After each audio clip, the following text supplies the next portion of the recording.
Donc merci à tous ceux qui ont résisté jusque-là, qui sont restés, car le meilleur arrive, c'est les alumni. Restez encore. Restez encore. Et donc je les remercie beaucoup d'avoir répondu favorablement. Et je cède la parole à Daphné Kabibaer, qui a accepté ce rôle d'animatrice modératrice.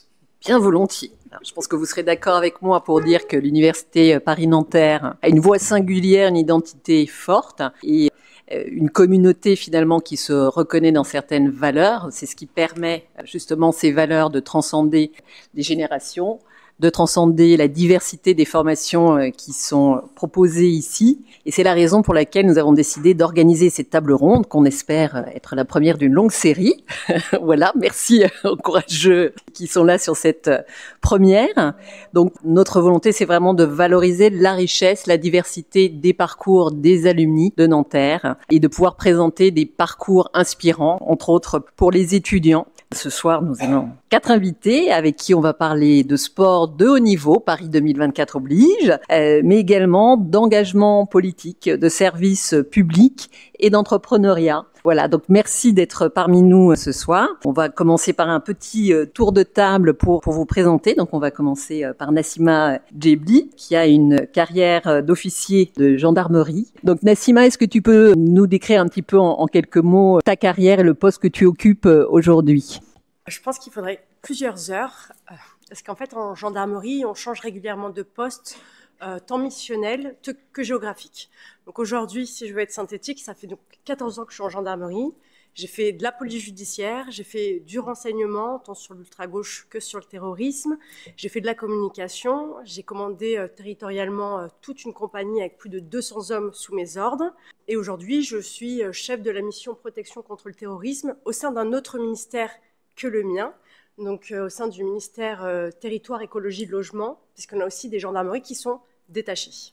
Alors merci beaucoup. Après j'aurais d'autres questions, mais je voudrais quand même commencer par celle-ci. Quelle est la réalisation dont tu es le plus fier à ce jour ? Je dirais qu'il y en a beaucoup professionnellement, humainement, mais je serais plutôt dans la prospective parce que s'agissant d'interpeller un fugitif qui a tué une femme, c'est pas de la fierté parce que c'est notre rôle de protéger, de sécuriser, d'intercepter également un voleur ou un violeur. Ça, c'est des choses que l'on fait par engagement. La chose dont je serais plus fière, finalement, ce sera la fin de ma carrière, si j'ai gardé la foi. La foi, parce qu'effectivement, les forces de l'ordre, on est souvent décriés, on est attaqués, on est reconnu justement quand il y a un attentat ou quand la société est en prise face à l'effroi. Mais je dirais que si j'ai toujours cette foi, à la fin de ma carrière, ça sera ma plus grande fierté. Bon, c'est une très belle réponse, en tout cas. Alors, si j'ai oublié de dire, que Nassima est diplômée quand même d'un master en droit et sciences criminelles à Nanterre. Alors, c'est très important et je vais reprendre les propos de Madame Simonin Braun. Pour moi, Paris Nanterre, j'ai fait mes 5 années d'études et pour moi, c'est la plus belle université. Je suis d'accord. Magnifique. Je ne l'ai pas payé, je n'ai pas soudoyé. Donc, on passe à Zora qui, elle, est actuellement étudiante. Donc, quand elle va quitter cette table ronde, elle va aller en cours. Voilà.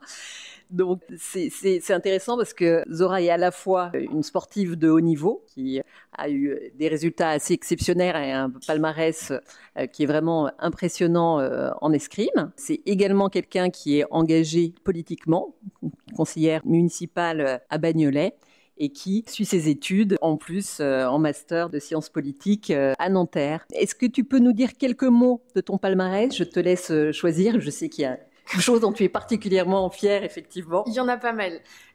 Déjà, la première chose, je pense que ça a été être championne d'Afrique l'année après Tokyo parce que j'ai été positive au Covid et du coup j'avais raté Tokyo. Et la deuxième, encore dans le sport, mais j'ai une troisième qui est en dehors du sport. La deuxième, c'est la qualification pour Paris 2024 où on s'est qualifié en individuel et par équipe, ça a été historique. Et la chose dont je suis le plus fière en tant que conseillère municipale, c'est d'avoir pu, en tant que conseillère municipale déléguée à la petite enfance, alors qu'on sait que la petite enfance, c'est vraiment un secteur en tension, surtout en France, dans toutes les collectivités, d'avoir pu récupérer et remettre en ordre, on va dire, une structure d'accueil et créer une multi-accueil municipale au sein de la collectivité.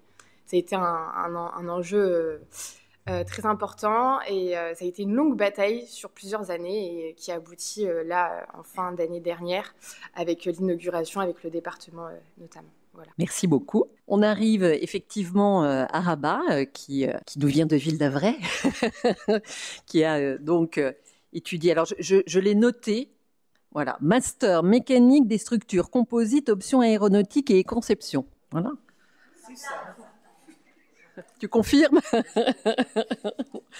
Voilà, qui a été diplômé en 2021 et qui a passé 3 ans chez Safran. Il a commencé en stage et puis ils l'ont gardé. Donc je vais le laisser expliquer ce qu'il a fait parce que vous avez compris que c'est pas vraiment mon domaine. Et puis il a également créé son entreprise. Donc on va en dire quelques mots. Mais si on peut commencer effectivement par ton stage et tes missions ensuite en tant qu'employé chez Safran. Du coup, bonjour à toutes et à tous. Du coup, j'ai été diplômé d'un master en 2021 à l'université Paris-Nanterre, mais sur le site de Ville d'Avray. Les 6 derniers mois de mes études, j'ai effectué un stage de fin d'études, pour le coup, chez Safran Aircraft Engine. Donc, c'est la filiale qui est chargée de concevoir les moteurs d'avion, où j'ai passé 6 mois à faire des essais moteurs pour dimensionner des pièces de moteurs d'avion. Je vous passe les détails techniques. C'est chiant. Et du coup, à l'issue de ces 6 mois, j'ai directement été embauché en CDI, où j'ai été ingénieur calcul. Donc ça s'est passé sur 3 ans. 1 an de pur calcul, donc de formation, de montée en niveau et de découverte du milieu professionnel. Et ensuite 2 ans de pilotage de projet, où là, cette fois-ci, j'ai piloté des moteurs d'essai à l'échelle internationale pour le groupe. Ok, et quand on a discuté ensemble un petit peu en amont de cette table ronde, tu m'as dit une chose, tu m'as dit j'ai toujours rêvé d'être entrepreneur. Est-ce que tu peux nous raconter un petit peu tout ça et voilà ce qui t'a amené vraiment à passer à l'action? Alors je crois que c'est un effet secondaire de la Covid, si j'ai bien compris. Oui, pour le coup, j'ai toujours rêvé d'être entrepreneur depuis le collège et le lycée, bien avant que je ne savais ce que ça voulait dire être entrepreneur. Tout ce que je voulais, c'était apporter ma pierre à l'édifice à la société, contribuer en apportant de la valeur et en aidant les gens. Et donc après ces 3 ans d'aventure chez Safran Aircraft Engine, j'ai tout quitté pour me lancer dans l'entrepreneuriat. Et comment est-ce que ça s'est passé? C'est tout simplement, après le Covid, il y a des trottinettes électriques en libre service qui ont débarqué un peu partout en Île-de-France, dont en bas de mon bureau. Et donc j'ai arrêté de prendre le métro dès qu'il faisait beau. Et dès lors qu'elles ont été bannies, en septembre 2022 ou 2023, je ne sais plus trop, je me suis retrouvé à acheter ma propre trottinette électrique. J'ai crevé mon pneu et je me suis dit comment est-ce que je peux réparer mon pneu sans débourser 100 €, parce que c'était le prix que me demandait le réparateur pour la roue. Et donc je me suis mis à chercher des liens sur internet où est-ce que je pouvais acheter un pneu pour pas cher et qui pouvait me le monter. Et puis je me suis dit pourquoi pas faire un site web qui propose les meilleures pièces qui sont recommandées par la communauté des utilisateurs de trottinettes électriques, pouvoir les acheter en un clic et 3 fois moins cher qu'en magasin. Et du coup ça a donné naissance à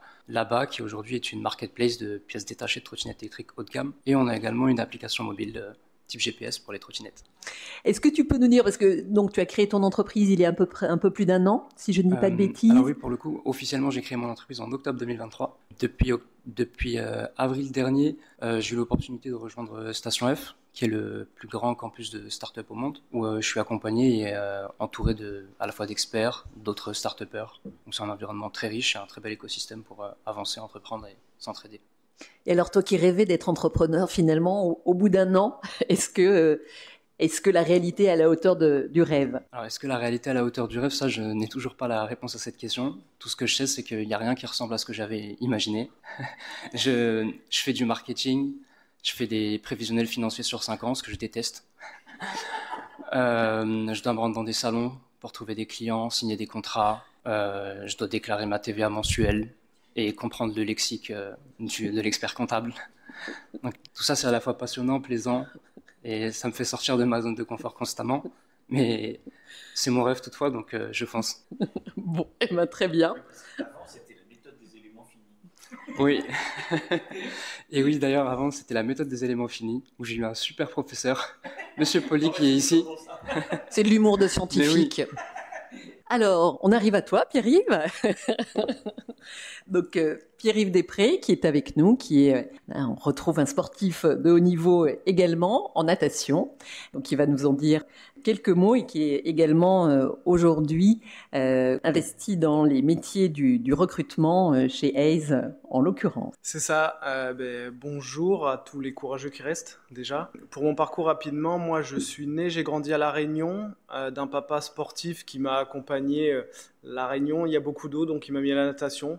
pour que je puisse aller à la plage tranquillement sans me noyer. J'ai été pris au jeu. À mes 15 ans, je suis venu en métropole tout seul. Donc j'ai atterri au Krebs de Dijon. J'ai fait 8 ans là-bas, mon lycée, mon début d'études. Et après, par évolution, toujours pour la natation, j'ai rejoint un club qui s'entraîne sur le campus de Nanterre, les Étoiles 92, où j'ai passé 2 ans et qui m'a permis de finir mon master parce qu'ils avaient un partenariat avec l'université de Nanterre. Donc j'ai fini mes 2 ans de master ici, tout en nageant. Au quotidien, j'étais à la piscine à 7 heures. Et le bâtiment STAPS, donc j'ai fait un master en STAPS, le bâtiment STAPS étant juste en face, on sortait de l'eau à 8h45, à 9h on était en cours. Donc de belles journées et qui aujourd'hui, je suis plus nageur. J'ai raccroché le maillot parce que la natation c'est pas le foot, il n'y a pas les mêmes salaires. Donc moi j'ai eu de la chance d'être accompagné par la Réunion, la région Réunion, donc j'avais des bourses, j'avais de quoi survivre. Mais après il fallait trouver un job. De formation, j'étais prof de sport. J'ai eu une première expérience dans un lycée à Courbevoie qui s'est assez bien passée, mais finalement à l'été 2022, j'ai eu l'opportunité de rejoindre par le réseau un cabinet de recrutement dans la tech, donc dans l'informatique, qui a rien à voir avec ce que j'ai fait, mais dans la vie, des fois, on fait des choses qu'on apprend sur le tas. Et aujourd'hui, on sort de sa zone de confort à balader. C'est exact. Et la réalisation dont tu es le plus fier, parce que tu n'as quand même pas du tout parlé de ton palmarès. Tu es modeste. Ouais, ça va y venir. Mon palmarès, j'ai fait donc 10 ans à haut niveau, donc c'était à peu près une trentaine d'heures d'entraînement par semaine. 11 mois sur 12. Et mes plus belles réalisations, on va dire que c'est champion de France. J'ai fait des Coupes d'Europe, Coupes du Monde. Et puis après, j'ai eu des médailles internationales sur le championnat du monde des universités. Donc forcément, c'est des fiertés. Mais la fierté, c'est aussi tout le parcours d'avoir pu traverser l'hémisphère sud pour venir dans l'hémisphère nord. Et finalement, aujourd'hui, être pleinement investi et localisé en Île-de-France. Bon, tu as gardé la foi jusqu'au bout. C'est ça rejoint ce que disait Sima. Alors, donc j'avais une autre question. Voilà, quelle est la compétence, la soft skill la plus utile que vous avez acquise durant vos études à Nanterre, hein, y compris pour ceux qui sont encore en études. Voilà, ça m'intéresserait de savoir avec le recul, finalement, qui ressort aujourd'hui. Je dirais que c'est l'adaptation. Et l'adaptation, c'est ce qui me permet aussi aujourd'hui de m'adapter à n'importe quel environnement. Puisque c'est vrai qu'on quitte le lycée, on quitte un peu sa zone de confort où on est accompagné et on arrive à l'université où là, on est un peu lâché. Et je me souviendrai toujours d'une première phrase que nous avait dit notre professeur Guy Carcassonne, un gros professeur de droit en droit constitutionnel, le premier jour, dans l'amphi en droit où il y a plus de 900 places, il n'y avait même pas assez de place pour tout le monde. Il nous avait dit, regardez vos camarades, à droite, donc on a tous tourné la tête à droite, à gauche, et dans 3 mois, ils ne seront plus là. Et effectivement, beaucoup de personnes en fait n'arrivent pas à s'adapter parce que ce sont des nouvelles méthodes de travail où on doit gagner en autonomie, où on doit apprendre justement à construire tout son parcours, tout son raisonnement. Et je dirais que l'adaptation, voilà, c'est ce que m'a appris l'université, ainsi que la solidarité, parce qu'en première année, justement, on se crée ses amis pour la vie. Donc mes 5 très bonnes amies, donc on s'écrivait encore tout à l'heure que je vois régulièrement, où on a été soudés et où on s'est construit professionnellement. On a tous des parcours différents, mais on s'est accompagnés, on s'est épaulés durant ces années. Donc l'adaptation et la solidarité. Bien, super. Zora, dis-nous tout. Et je rejoins un peu ce que tu as dit, Nassima. Moi, en tout cas, je viens d'arriver à Nanterre. C'est mes premiers mois à Nanterre et franchement, je suis très contente.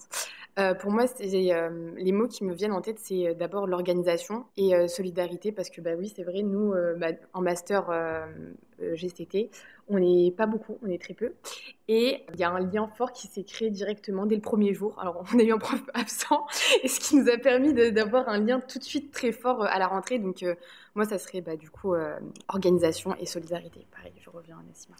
Très bien, Rabat. Pour le coup, avec un background très scientifique, moi je dirais organisation. Je pense que c'est une qualité que j'ai appris dans le cadre de mes études, à être organisé aussi bien mathématiquement parlant que physiquement, que dans la gestion des devoirs à rendre, être aussi à l'heure et aussi dans le cadre professionnel. Donc cette organisation, elle permet de garder une certaine structure d'esprit et de continuer d'avancer vers nos objectifs et nos rêves. Très bien. Pierre-Yves. Moi, je finirai par l'ouverture aux personnes, aux autres, parce que quand je suis arrivé en master, donc je suis arrivé avec des élèves qui avaient déjà 3 ans ensemble, en STAPS. Et la première fois que je suis arrivé dans le couloir, tout le monde était sur son téléphone. Donc moi j'arrive, nouvel élève, nouveau en master pour 2 ans, je connais personne. Et là, il n'y a personne qui lève et je croise le regard de personne. Donc il a fallu que je m'ouvre aux autres, que je m'ouvre aux professeurs aussi, aux enseignants pour voilà, parler de parcours, d'accompagnement. Et je pense que dans la vie, c'est aussi une compétence qui est primordiale de s'ouvrir aux autres, surtout maintenant dans la société 2.0 avec la génération Z. Ça fait discours de vieux un peu, mais je pense que c'est la chaleur humaine, s'ouvrir aux autres, c'est une des soft skills que j'ai vraiment appris et compris ici et qui aujourd'hui est bénéfique et qui s'est déclenché ici. Bon, vous êtes d'accord avec moi, il y a des points communs quand même dans tous ces profils. Alors, question suivante, quel conseil tu donnerais, Nassima, à quelqu'un qui a envie un peu de marcher sur tes pas, de s'orienter vers la gendarmerie, et a fortiori si c'est une femme? Alors, il y a plusieurs questions, mais je dirais qu'en fait, il faut croire en soi, avoir foi et avoir des objectifs. Il ne faut pas se laisser démoraliser. C'est vrai que si je prends le concours d'officier de gendarmerie, mon année, on était 900 candidats, finalement on était 30 pris, donc ça fait beaucoup de concurrence, donc il faut y croire. Si je regarde aussi dans mon parcours, donc j'ai été porte-parole de la gendarmerie alors que je répondais à aucun des critères de présélection. J'ai quand même candidaté et du coup j'ai quand même été prise. Donc à un moment donné, il faut aussi parfois pousser un peu le plafond de verre. Idem quand on est une femme, à mes différents postes, j'ai été à chaque fois la première femme à commander des hommes sur les postes que j'ai occupés. Ça va pas forcément de soi, même si pour nous ça va de soi. Donc il faut avoir foi et y aller et oser. Voilà, je dirais il faut oser et ne pas se laisser dicter un modèle, que ce soit par la société, par sa famille, son cercle amical. Voilà, donc oser et avoir. Je souscris totalement, j'adore. Zora, quelqu'un qui aurait envie de suivre ton parcours, alors je te laisse choisir si on parle de ton engagement politique ou de ton engagement sportif. Alors, je pense que je vais faire un regroupement au sens où je me suis jamais fermée de porte parce que personne pensait que j'allais pouvoir avoir ces 3 casquettes à la fois. Et notamment allier le sport de haut niveau jusqu'aux Jeux Olympiques, être conseillère municipale, être présente pour ma collectivité et à la fois poursuivre mes études parce qu'on sait très bien que, comme l'a dit voilà, l'escrime c'est pas le football, on n'a pas des salaires, c'est pas je ne vis pas d'escrime, donc moi c'était très important en plus d'avoir des parents qui sont professeurs, donc pour moi c'était aussi important d'avoir un plan B s'il m'arrivait quoi que ce soit, et je pense qu'à 19 ans personne pensait que j'allais avoir ces 3 casquettes très tôt, donc moi je me suis jamais fermée de porte et j'ai jamais voulu rentrer dans certaines cases. Donc voilà, faut pas le laisser, encore comme a dit Nassima, ne pas laisser la société dicter à sa place dans quelle case on rentre et plutôt sortir de ce cadre-là. Mais bravo pour mener effectivement en parallèle tout ça, c'est quand même impressionnant. Alors Rabat, on revient sur toi. Donc là, j'aimerais savoir quel conseil tu donnerais effectivement à un jeune qui a envie de créer son entreprise, parce que je pense que c'est sans que tu as réfléchi quand même à tous ces aspects. Est-ce que tu peux partager finalement le conseil que tu aurais aimé qu'on te donne peut-être il y a un an? Je suis pas forcément très doué pour donner des conseils, mais s'il y en a un que je devrais partager, c'est exécuter, faites. Prenez votre rêve et réalisez-le tout de suite, immédiatement. Ne repoussez pas les échéances. Faites, quoi qu'il arrive, peu importe ce qui va arriver, peu importe ce que ça vous demande, faites-le avec vos contraintes personnelles et professionnelles, avec ce que vous avez, ce que vous savez, faites-le. Magnifique, rien à rajouter. Pierre-Yves, quelqu'un qui aurait envie effectivement de marcher dans tes pas, d'avoir cette carrière de sportif et avec tout ce que ça impliquait pour toi aussi, de venir en métropole, de changer de cadre de vie, quand même aussi impressionnant. Quel conseil tu donnerais à un jeune qui aurait envie de... Ça rejoint un peu, je pense que ce qu'on dit les 3 autres alumni, c'est y aller, se faire plaisir, pousser des portes. L'échec est pas dramatique en soi, c'est là qu'on apprend le plus. Et je pense que c'est pas Rabat qui nous dira le contraire, mais c'est vraiment ça, quand on a une idée en tête et quand on est convaincu soi-même, c'est qu'il faut y aller. Il faut y aller, se faire plaisir et puis foncer. C'est vraiment le maître mot qu'on pourrait donner aux étudiants et puis aux professeurs, à tout le monde. Il est jamais trop tard pour entamer d'autres projets. Bon, je vais me mettre au sport. Ça y est, c'est décidé. Alors, Nassima, est-ce que tu peux me donner, si tu en as vécu un, mais je n'en doute pas, un moment clé vécu à l'université de Nanterre? Un sur 5 années, ça fait short, mais j'ai ce premier exemple que j'ai donné de Guy Carcassonne, voilà, qui a été très fort. J'ai cet autre exemple où la faculté de Nanterre était bloquée parce qu'il y avait des grèves. Forcément, le bâtiment de droit, on est un peu les bons élèves, donc on voulait y aller. Et là, il a fallu s'affronter entre les élèves grévistes et ceux qui voulaient réviser parce qu'on avait des parcelles derrière. Et ça a été en fait d'affirmer, de franchir le pas. Bah, nous, on a aussi notre objectif, donc on y va. Et pourtant, on défie aussi nos camarades, on comprend leur positionnement, mais derrière, on y va aussi. Et après, ça serait tous ces moments à la bibliothèque, ces fous rires ou ces révisions pour apprendre, parce qu'en tout ce qui est droit administratif, il faut apprendre par cœur les jurisprudences, où voilà, on faisait réviser, parce que chacune avait des points forts dans un domaine. Donc voilà, ce temps passé à la bibliothèque à échanger. Et puis forcément, parce que les résultats qui étaient affichés, même quand on a passé le barreau tout ensemble, qui est affiché, ça c'était un grand moment de stress, où ensemble, on s'avance pour aller voir les résultats. Est-ce qu'on est toutes prises ou pas? Voilà, ce sont des grands moments que je n'oublierai jamais. Non, c'est sûr, c'est vraiment les souvenirs qui restent. Alors Zora, c'est un peu tôt, certes. As-tu vécu quand même une rencontre ou un moment clé à Nanterre? Alors, moi, on va dire que, enfin oui, il y a 3 semaines, là, je me rendais compte du mot, qu'on dit tous, le monde est petit. En fait, le fait d'être conseillère municipale, c'est que ma professeure connaît d'autres collègues et amis. Donc, au final, on parlait de stage parce que nous, cette année, même si je suis en M1, on a un stage au second semestre. Et puis, au fil de la discussion, je sors des noms et des prénoms. Et puis, elle me dit, mais comment vous connaissez cette personne? Et au final, je me dis, mais oui, le monde, il est petit, on se connaît tous. Et c'est un vrai petit milieu. Donc, ça m'a un peu étonnée. Et puis, à la fois, j'étais un peu contente de me dire, c'est vrai que ouais, c'est un moment assez marquant. C'est pas arrivé là dans mes études. Ok, Rabat, ton moment clé? C'était en 2020 du coup, en début d'année au M1, on avait une initiation à la création à l'entrepreneuriat dans un master rempli de maths et de physique. Et forcément, ça m'a tout de suite parlé. Et il s'avère qu'aujourd'hui, l'enseignant, monsieur Tran, de cet enseignement, est mon mentor en tant qu'entrepreneur. On se voit assez régulièrement, on échange, et il y a un vrai suivi. Et il est passé d'enseignant à mentor et ami.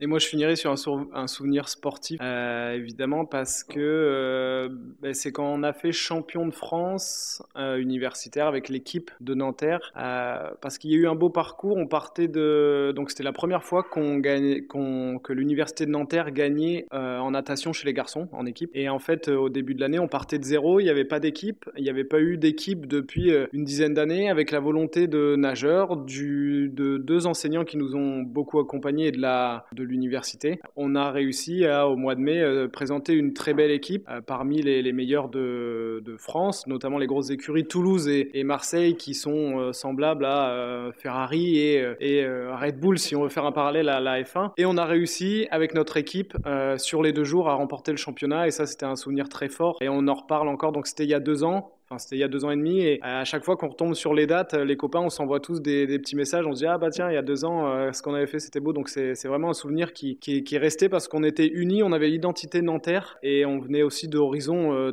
tous différents. On n'était pas forcément dans les mêmes groupes d'entraînement, donc c'était un moment très fort et fort en émotion. Très bien, et on va faire un dernier tour de table avec question qui est un petit peu double, je le reconnais. La première partie, c'est est-ce que vous pouvez partager les 3 mots qui représentent le mieux Nanterre à vos yeux et à votre avis, à quoi peut servir une communauté, un réseau d'alumni? Alors, quand je pense à Nanterre, je pense reconnaissance. Parce que c'est grâce à Nanterre que je suis là aujourd'hui. Je dirais tremplin, pas que professionnellement, mais aussi amicalement, parce que mes amis, je les ai rencontrés à Nanterre et on se suit toujours et on se voit régulièrement. J'y suis même revenue à Nanterre quand j'étais en gendarmerie pour préparer les concours, pour bénéficier du cadre de la bibliothèque, parce que chez nous, il y a toujours des concours, quoi. Donc voilà, je sais en fait que c'est une safe place et c'est un endroit où je me sens bien, paisible et mon esprit peut travailler sereinement. Donc pour moi, ça reste un marqueur fort. Et le 3e mot, ouais, je dirais aussi toute cette solidarité. Et ensuite, le réseau d'alumni, je trouve qu'il est essentiel. Je l'ai pas forcément connu quand moi j'y étais, parce que je me rends compte que je suis la plus âgée, que ça remonte. Mais je trouve que c'est essentiel pour susciter, pas des vocations, mais en tout cas des prises de conscience sur ce qu'il est possible de faire, de s'entraider, parce qu'on a tous aujourd'hui un réseau vraiment qui est multiple. Donc on peut vous aider pour un stage, pour une rencontre, que ce soit dans le cadre professionnel, dans le cadre du master, mais aussi pour les mémoires, si vous avez besoin de rencontrer quelqu'un, d'interviewer quelqu'un. En fait, c'est tout ce réseau qui peut vous aider à une étape de votre vie, même quand vous êtes sorti et qu'à un moment donné, même si vous vous retrouvez sans emploi, quelle formation il est possible de faire, et ben on peut aussi donner des conseils. Voilà. En fait, ce réseau-là permet à n'importe quelle étape de sa vie de jouer une carte. Donc pourquoi ne pas en bénéficier? C'est dommage. Bravo, merci. Zora, tu as la pression. Alors, moi, j'ai d'abord 2 mots. Entraide, ouverture. Il y a une grosse ouverture d'esprit à Nanterre. C'est une ouverture d'esprit que je n'avais pas ailleurs, dans mon autre université, par exemple. Et quand je parle d'entraide entre les étudiants, entre nous, mais aussi avec les professeurs. Et pour moi, c'est quelque chose que je n'avais pas forcément vu ailleurs. Et je vois, mon 3e mot, peut-être, j'attends encore mes autres années, plutôt que je vois un peu, ma classe, un peu comme une seconde famille, où au sens où on s'entraide tous, les professeurs sont là, et il y a toujours une solution à chaque problème, et un aboutissement qui arrive. Donc, je pense que ça serait ça le 3e mot. Et la communauté alumni. Ah oui, et là, pour la communauté... Parce que là, tu représentes un peu la voix étudiante ce soir. Donc, exactement. Finalement, toi, en tant qu'étudiante, qu'est-ce que tu aimerais et qu'est-ce que tu attendrais d'un réseau alumni? D'être en contact avec les anciens diplômés, d'avoir leur expérience, parce que c'est très important de nous aussi, plus tard, se projeter avec un diplôme. Ok, on a un diplôme, mais qu'est-ce qu'on va faire à la suite avec ce diplôme-là? Quelles relations on peut créer plus tard? Et avoir certains tips et conseils pour la vie de travailleur. Voilà. Je pense que c'est ça, et aussi garder ce contact où on va aider nous aussi après, en tant que on a demandé de l'aide aux alumni, et les futurs alumni seront là aussi. Nous, on sera à leur place, du coup aider aussi les générations futures pour leurs projets. Merci beaucoup, et c'était intéressant d'avoir aussi ton point de vue comme étudiante. Rabat. Alors pour les 3 mots que... Mathématiques, physique. D'ailleurs, j'en fais plus depuis 1 an. Et ça me va bien, je pense. Passionné.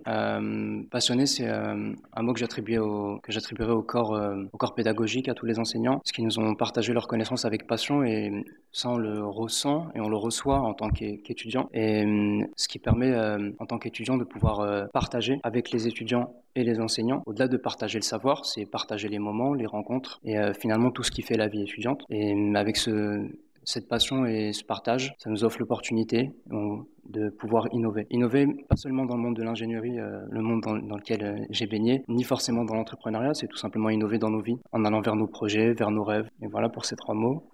Concernant la mise en place d'une communauté d'alumni, je pense que c'est essentiel. Pour moi, la communauté d'alumni au sein de l'Université Paris-Nanterre, pour continuer de faire tisser, naître les liens, et également d'en créer des nouveaux. Et je pense que par le biais de chacun de nos réseaux respectifs, on peut ouvrir beaucoup plus de portes que ce que l'on imagine. Et ça, j'en suis assez persuadé, et je le vis dans l'entrepreneuriat. Des fois, lorsqu'on a une problématique, il suffit juste de demander à la bonne personne et on obtient le bon contact, et ça prend juste 2 secondes ou un SMS. Tandis que quand on essaie de le faire tout seul, on doit défoncer 10 portes. Merci. Alors, il faut que tu enchaînes après cette belle image. Ouais, du coup pour mes 3 mots, moi ça va rejoindre un peu ce qu'on dit tous. Donc c'est la solidarité, l'ouverture et l'enrichissement. C'est trois mots qui, quand je repense à mes 2 années, ressortent du parcours et des rencontres que j'ai pu faire, effectuer. Aujourd'hui, j'ai encore quelques contacts, mais c'est vrai qu'après le master, on prend des univers un peu différents, on est amené à bouger. La vie fait que on garde plus ou moins contact avec les personnes. Et je pense que ce réseau d'alumni, il est essentiel, et il y a une grosse plus-value. Donc c'est la première table ronde. Merci à tous les courageux qui sont restés jusqu'à cette heure-ci. Et je pense que c'est vraiment une bonne idée de perdurer, de faire profiter les étudiants actuels des expériences des alumni comme nous aujourd'hui. Mais parce qu'effectivement, comme disait Zora, une fois qu'on a son diplôme, qu'est-ce qu'on fait? C'est un peu tout nouveau, on n'est plus étudiant, on cherche un peu la vie active, et parfois, c'est vrai que c'est dur. Moi, étant dans le recrutement, des jeunes diplômés, j'en vois tous les jours. Et c'est vrai qu'ils sont friands, ils le conseillent. Et ce réseau d'alumni, ça peut, à notre échelle, à des étudiants de Nanterre, apporter notre expérience, notre expertise, et puis conseiller. Et puis ça va rejoindre les valeurs de solidarité et d'entraide qui sont prônées par la Fondation. Et ce sera le mot de la fin. Merci beaucoup d'avoir été parmi nous.